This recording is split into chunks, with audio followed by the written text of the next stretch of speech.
ची बातमी पाहूयात। पंढरपुरात श्री विठ्ठलाच्या दर्शनासाठी भाविकांची गर्दी झाली असून दर्शन रांगेत अक्षरशः भाविकांचा महापूर पाहायला मिळतोय।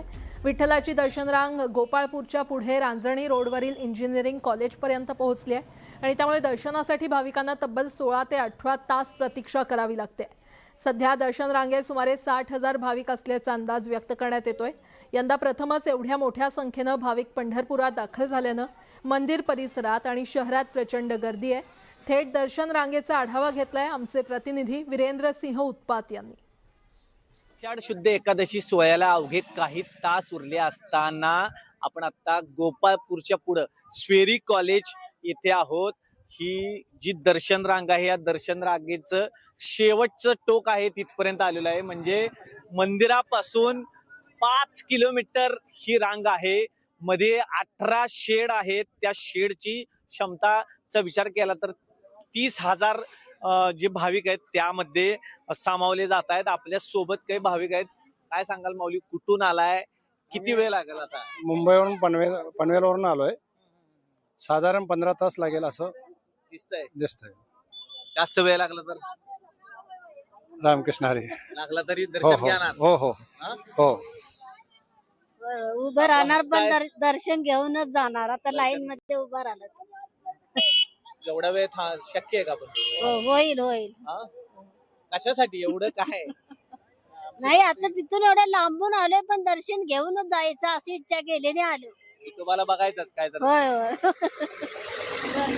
एकंदरीत मंदिर प्रशासनाने जी तयारी केली होती ती ऐन वेळेस मंदिर प्रशासनाला त्या तयारीमध्ये वाढवावी लागलेली आहे।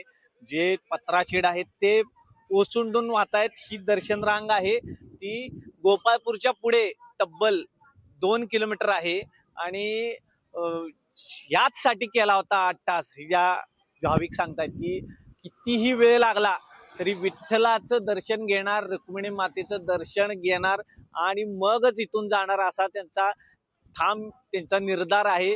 मात्र ही दर्शन रांग बघितल्यावर असं जाणवते की काय त्या विठ्ठलाची कीर्ती आहे, काय ह्याची भक्ती आहे। जे भाविक आहेत ते सगळ्या गोष्टी विसरून तासोन तास या रांगेत उभा आहेत आणि त्यांना एकच आस आहे, विठ्ठलाचं दर्शन। व्हिडिओ जर्नलिस्ट अजित देशपांडे सोबत वीरेंद्र सिंह उत्पात, न्यूज 18 मराठी, पंढरपूर। पंढरपुरात आषाढी एकादशीच्या सोहळ्याला अवघे काही तास शिल्लक असताना भाविकांची मोठी गर्दी झाली आहे। त्यामुळे पंढरपूरच्या विठ्ठल मंदिर परिसरासह सर्वच रस्ते वारकऱ्यांच्या गर्दीने भक्तीने न्हाऊन गेलेत। याचबाबत थेट पंढरपुरातून आढावा घेतलाय आमचे प्रतिनिधी वीरेंद्र सिंह उत्पात यांनी।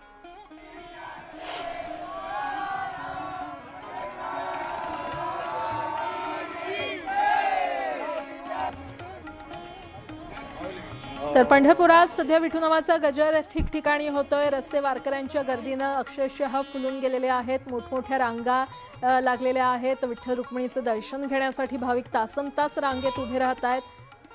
हजारो लाखो वारकरी पंढरपूरच्या दिशेने रवाना झालेले आहेत। काही पंढरपुरात पोहोचलेले आहेत आणि आता आषाढी एकादशीसाठी अवघे काही तास शिल्लक असताना पंढरपूर नगरी वारकऱ्यांनी गजबजलेली पाहायला मिळते।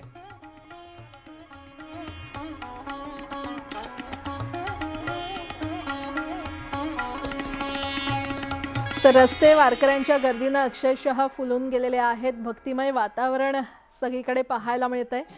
भक्तिमय असं उत्साहाचं वातावरण पंढरपुरात दिसतंय, कारण लाखो वारकरी पंढरपुरात दाखल झालेले आहेत। आषाढी वारीसाठी आता अवघे काही तास आषाढी एकादशीसाठी शिल्लक राहिलेले असताना भाविक भक्तिरसात तल्लीन होत पंढरपुरात तासनतास रांगेत उभे राहत आहेत। विठ्ठलाची एक झलक पाहण्यासाठी लांबच लांब रांगा लागलेल्या पाहायला मिळत आहेत।